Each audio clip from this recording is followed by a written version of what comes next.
We're here. It's Emil. It's Emil Guillermo. Emilamok to you. A little delayed. Usually I'm at the top of the hour, right there talking to you. But I took today to talk to the corporates. Sometimes you get a bill you don't agree with, or no one believes in customer service anymore. You know how hard it is to get a phone number. So I got a phone number. I got someone, and I was not going to let up.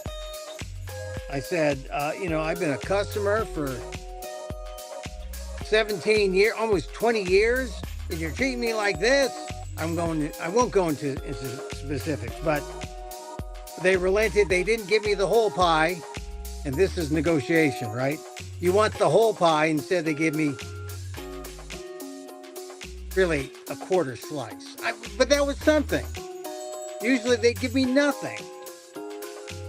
Now, I didn't say I'm going to sue you guys, but as a consumer, I had some rights.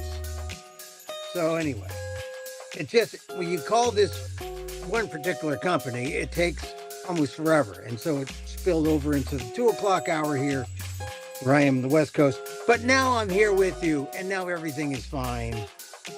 Thank you for being here. Emilamok's takeout, my takes on all things considerable. Yes, there is a joke in there somewhere. You got to know my broadcast history. You got to know and now, hey, I'm a comic performer. I go on stage. Comedian, Emil? Well, more humorous. Well, storyteller? Well, yeah, comic stage performer. Check me out at the Winnipeg Fringe. Now, it's up there in Manitoba. And I don't know if you've checked out your Manitoba history. They've got a St. Emil's church there. I definitely am going to check that out. They've got a Filipino section there. It is, they have a large Asian community. About 23%, I think, of the community. I hope I'm not wrong there. It's a huge Asian community, huge Catholic community, and I hope they all come see my show. And if they come, I will take out all the swear words. Promise. Winnipeg Fringe, July 16th through the 27th. Get your tickets now. Go to winnipegfringe.com. Starting on the 16th. Yeah, next week I open. And at the Royal Manitoba Theater, up the alley, venue 2. Check it out, Emilamok. And it's not necessarily my takes on all things considerable, but it is my take on, well, it's Emilamok 69. Everything's flipped. The world we're in now with the current administration. Of course, I'll talk to him about being the 51st state. Should Canada be the 51st state? Well, you're going to have to come see the show. And then I'm going to pass out, I got some woke tools to stay woke. Everyone has to stay woke. Oh, everyone is going unwoke now. It's depressing. I just got a bulletin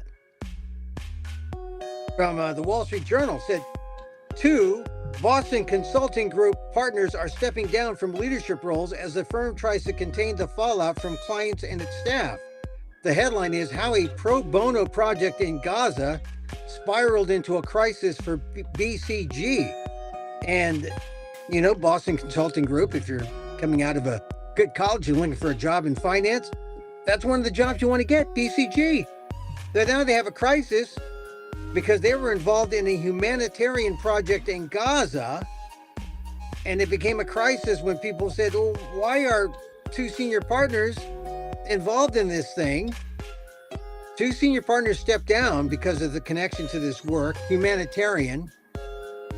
The firm got involved last fall in an effort that became a widely criticized Israeli-backed aid distribution initiative that resulted in hundreds of Palestinians being killed by troops. It has spiraled into the most significant crisis in BCG's roughly 6-decade history. Long-term clients are expressing outrage. Employees and BCG alumni are pointing fingers. And this is, you can't do anything political. I mean, it started as a humanitarian project. It became an Israeli-backed aid distribution initiative that resulted in hundreds of Palestinians being killed by troops. And now BCG, a money group, right? What are they doing in politics? But that's just it. We live in such a polarized time that you can't do anything politically. Because if you're wrong, well, you pay a price. So that just came over as an exclusive on the Wall Street Journal. You know, I want to talk about other things today. The big thing for immigrants is a judge. You thought a judge couldn't block? A judge couldn't block Trump? Well, a judge is blocking Trump. Yeah. A judge is blocking Trump on birthright citizenship. I'll get to that in a second. And then there's Mamdani. He's raising eyebrows. The capitalists don't like him. And some capitalists are out there saying, hey, he's not that bad. And then I'll talk a little about Harvard, because Harvard is backing down. This is part of the BCG kind of theme, where Harvard is getting some flack. Of course, well, they're Trump's favorite whipping boy, and they're standing up to it. They're standing up to Trump, but there are little signs that show that Harvard is sort of giving in. They just closed down some DEI offices. They promised to change the name of what they call the offices. And as an alum, I am particularly upset, because I remember what Harvard was like when I got there in the 70s. There was no DEI. There were no offices to help people of color or people who were not patrician students. I mean, I don't want to be fair to, white, middle class, working class students who went to Harvard and lived in the Boston area, because there were some of them. There were some, who, just middle class, working class whites. They weren't patrician. But for the most part, white privilege was in full display in the 70s, and there was nothing for people of color. It was just beginning, right? It was like a few years after civil rights. They didn't know what anything was. How do we make this right? How do we rectify decades of institutional racism? And now, after 50 years, we know how you rectify institutional racism. You do nothing. You say nothing. You get rid of DEI.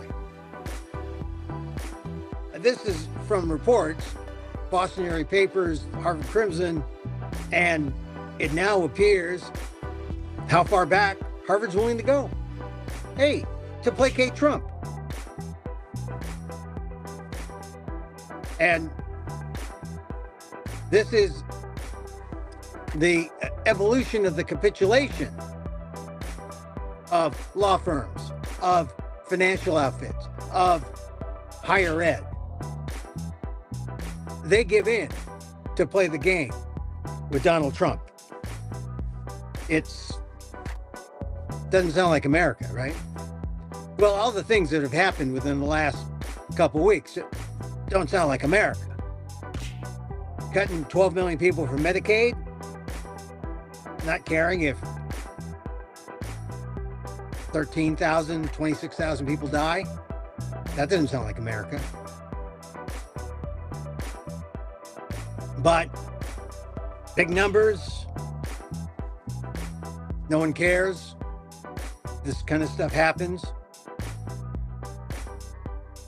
So that pro bono project at BCG, that just came over. That's why it startled me. I'll talk about Mamdani in a second, but this is a story that everyone should be aware of. The Supreme Court said that the district judges couldn't put on these national injunctions, but a judge today has placed a new block on Trump's ban on birthright citizenship. Judge Joseph LaPlante said he would issue the temporary injunction after agreeing to certify a class action lawsuit against the administration on behalf of U.S.-born children or future children. Because they're the ones who are going to lose out. If you have a birthright citizenship because you're born in the U.S., but Trump changes the law, if you were born here as a child, your rights are at stake. They need to be protected. So here's a class action protecting them and all future children. Here's a lead from a friend of mine, Washington Post, David Nakamura. A federal judge in New Hampshire on Thursday placed a new nationwide block on Donald Trump's efforts to end birthright citizenship, a decision that came 2 weeks after the U.S. Supreme Court opened a path for the administration to begin enforcing the order. During a court hearing, U.S. District Judge Joseph LaPlante agreed to a request from civil rights groups to certify a class action lawsuit against the administration on behalf of U.S.-born children or future children whose automatic citizenship could be jeopardized by the president's executive order, lawyers for the plaintiff said.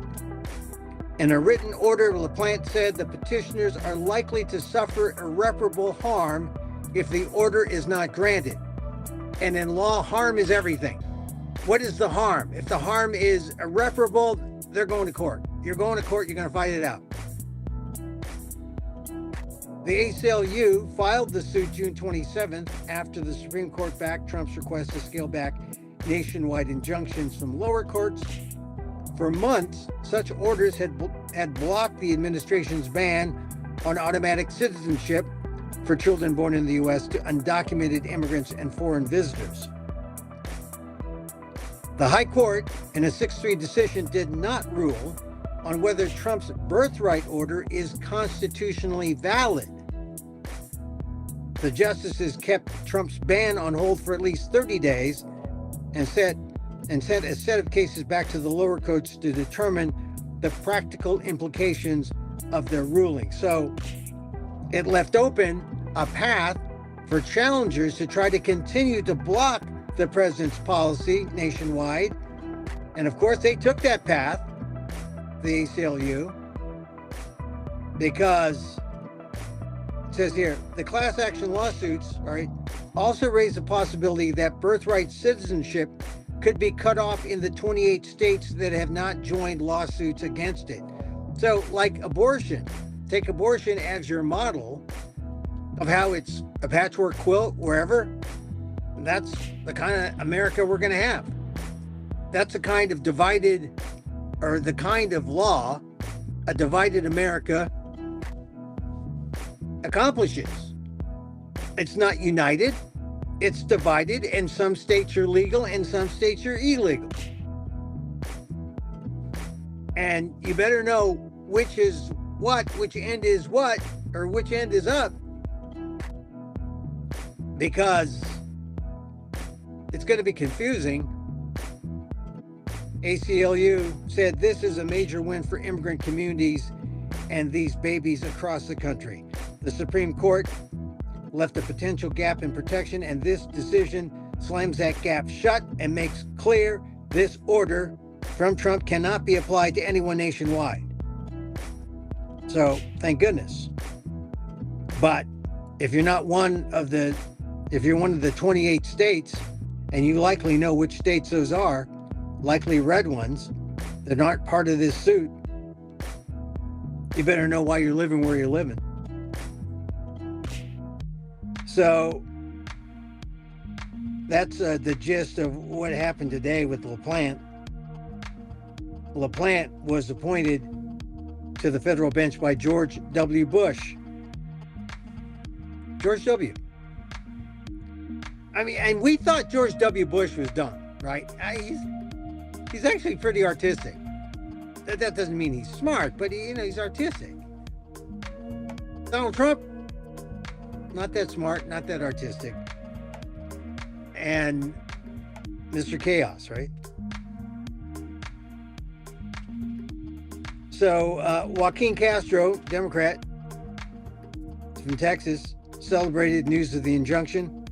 While the fight is not over, this is a positive step in making sure that our values and rights are protected.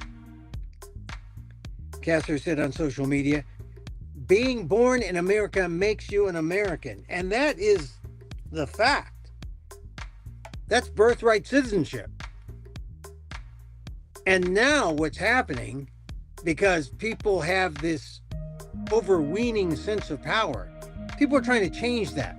They're trying to change a law that's been in the Constitution, or been backed up it's in the Constitution, but it was backed up 1898. Wong Kim Ark, Asian American case. You born here, you're an American. And certainly a lot of right-leaning folks, like from Russia, they've had little vacation type things, have your baby in America and then go back. Trump never talks about that. But now, Trump's not after just birthright citizenship, he's after all citizens and all naturalized citizens.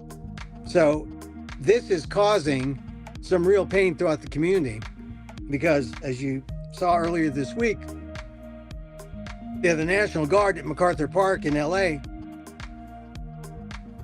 was reading an article in the New York Times about how ICE is going to the sanctuary cities in California, most notably LA, most notably towns around LA and San Francisco. He's not going into the Central Valley, not sending ICE. Why? Because a union leader said, you send ICE into the Central Valley, and you better have a dozen billionaires ready to pick tomatoes and grapes and vegetables. Because if you send ICE into the Central Valley, no one will come pick. A little sensitive now. People are a little sensitive to what it means to be hardline on immigration, to the point of the detriment of our economy. Trump's being a little nicer to the farmers, hasn't gone into ICE in California. It hasn't put ICE into, the valley where the farmers are, where the farm workers are depending on immigrant labor. He's only picking on LA, San Francisco. But even there, they're not going after criminals like they said. They're going after everyone because they need to have the high body count. This is like your local cop looking for your busted taillight because they need to write tickets. And for the most part, people, if you're for Trump, you like it. You say, oh, he's taking action. We're being safe. We're being made safe. No, he's terrorizing innocent people who shouldn't be terrorized, who belong in America because they're Americans. Because remember, they're not just upsetting the undocumented, but also families, friends of the undocumented who are legal. This is not the way to fix a broken system. You fix a broken system through policy, thoughtful policy, through legislation, thoughtful legislation, not the kind of battle axe that cuts 12 million people from the healthcare rolls, from Medicaid. So that judge's ruling, very important. But the next thing, now this caught my attention, and it's a Mamdani story, Wall Street Journal. Billionaires, millionaires are getting together to try to raise money to shut them down. Like $12 million they're trying to raise. They're trying to build an anti-Mamdani war chest. They're just scared. $20 million. A new independent expenditure group named New Yorkers for a Better Future, Mayor 25. They're trying to raise $20 million to try to defeat Mamdani. They're just scared. Scared of someone who self-identifies as a social democrat. But Jamie Dimon at an event last night called Mamdani more a Marxist than a socialist. The same ideological mush that means nothing in the real world. I don't know what that means. I guess he means he's more intellectual about his Marxism, which is good because it's an intellectual thing, and then he'll have to come down and be practical about, well, how do we get food to the poor? How do we get rents down? How do we get, people working, living wage? There's a way to do it. You want to raise $20 million to defeat this guy. How about raising $20 million to find solutions to the problems he's raising or the issues he's raising as problems? Because you get rid of Mamdani, you still have the problems he's trying to fix. And you still have those people mad at you for not listening to Mamdani's potentially good ideas to make the city better. Meanwhile, there are other people running in the race. Cuomo looks like he's going to run again. Bill Ackman, who supported Cuomo and President Trump, pledged to back current Mayor Eric Adams, who has his compromised traits. And so everyone's looking to go anti-Mamdani.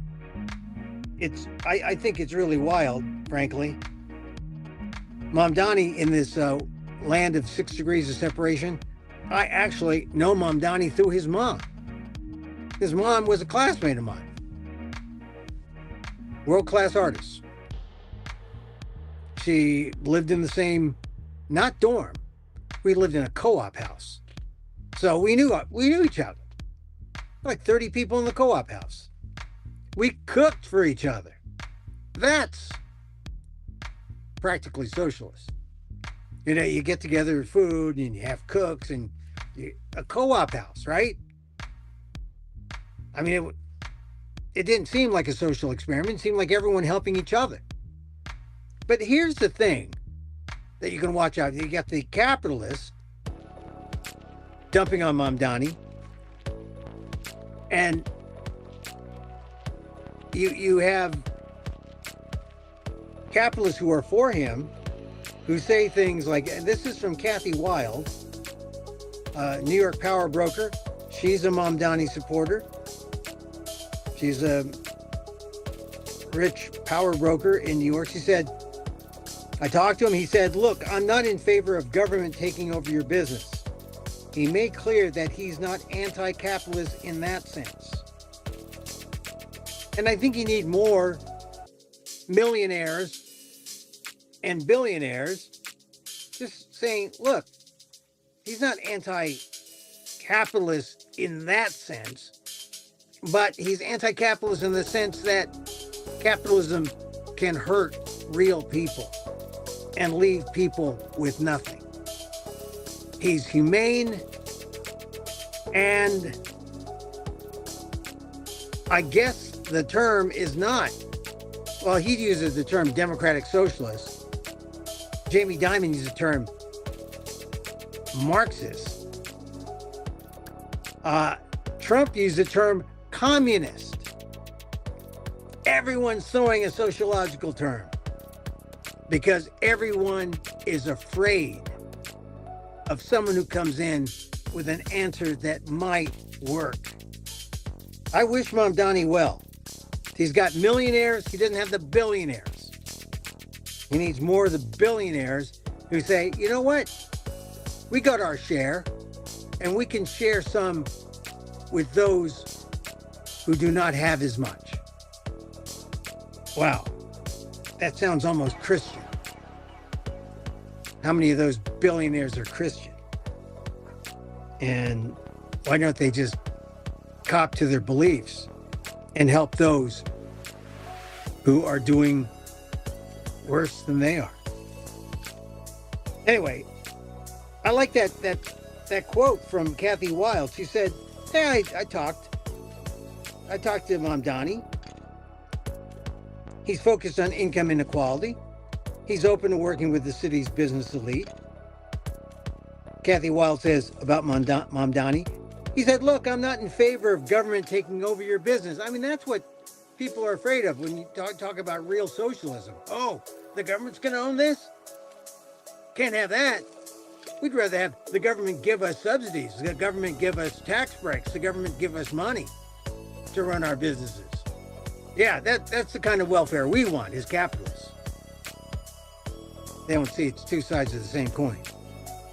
If they're nice to the people who are the workers for their big companies, we all win. They can't see that. But when Kathy Wild talks about the Mamdani conversation and he said, look, I'm not in favor of government taking over your business. He made clear that he's not anti-capitalist in that sense. People need to know that. Don't be afraid of the person who believes in a common good. Person who believes in sharing. That's a good thing. Should be a good thing. Anyway, check out the story, the Mamdani millionaire supporting the socialist for NYC mayor. That's in the Wall Street Journal. All right, so a lot of things. I think the federal judge blocking Trump, allowing the class action. We knew the class actions were going to happen. It happened today. So there is some protection for future children born in America who might be stripped of birthright citizenship, and also present children.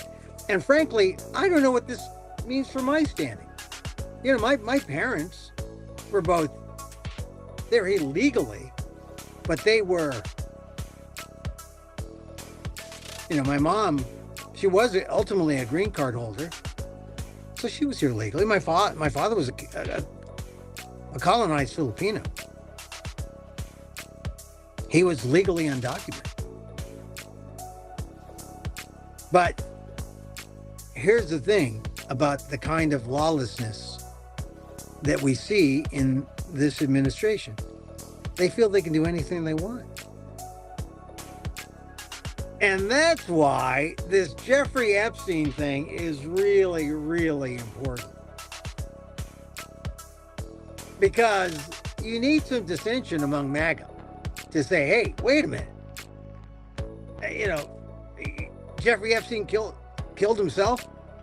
Jeffrey Epstein has no list. There's no Epstein files. The conspiracies that you lived off of for years, there's nothing there. Pam Bondi, nothing there. Now you're ahead of this thing, and now you're saying there's nothing. You said there were files on your desk. You're reviewing them. There's nothing there. How about Kash Patel? He was talking about, I heard an excuse that Kash Patel used. He said, I don't want to subject the women to more than they have to go through. They've been through enough already, don't you think? Oh, Kash Patel is super woke now. Oh, come on, brother. Come join the woke. We welcome you. And it's just stunning. Stunning the MAGA folks say, well, what happened? What kind of mushrooms was he taking? Pam Bondi. You know, there's everything Trump wants. And apparently, Trump is the person who flipped. He flipped. And he's not saying why, although people are saying, well, Musk said that Trump was all over those Trump files, or all over those Epstein files. And, you know, the MAGA people, they just want to see, because they believe, like they believe that there were pedophiles underneath that pizza parlor in Washington, D.C. They believe. They believe in the sexy story.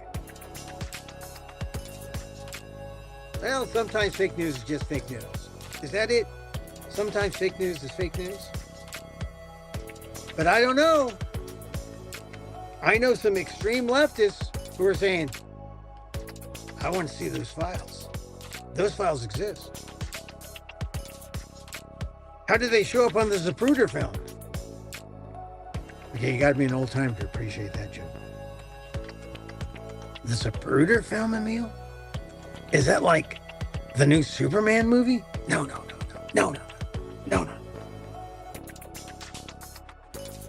So, anyway. Hey, thanks for joining us. Don't forget, Winnipeg Fringe, July 16th through 27th. I'll be there. There are a lot of Filipinos there. I'm not just relying on I want the Indians there. I want all the Asians there. I want all the Asians. All the non-Asians. I want the Manitobans. No, it's a fun show. And I'll talk about 51st State and all that. Maybe make Manitoba the 51st. It's just Manitoba. Or no, you want the whole thing. They got to have the whole thing. No, I don't think. Well, you're going to have to see my show. I have some solutions to the problem. Anyway, Winnipeg Fringe. Go to winnipegfringe.com. July 16th through 27th. Get your tickets now. Emilamok, 69. 69? Yeah, you didn't say it was a sex show, man. I didn't say it was a sex show. You didn't say that. Sorry, 69. Like a Jimi Hendrix 69? Or like a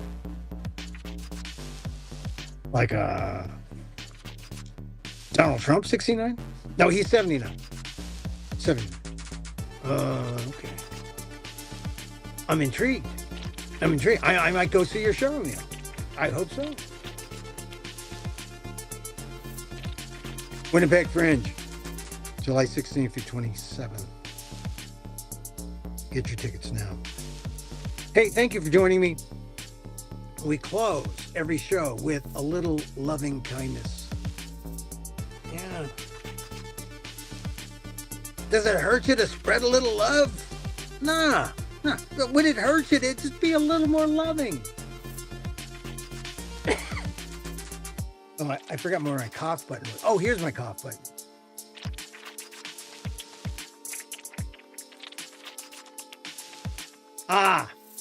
When it hurts you, to be a little more kind.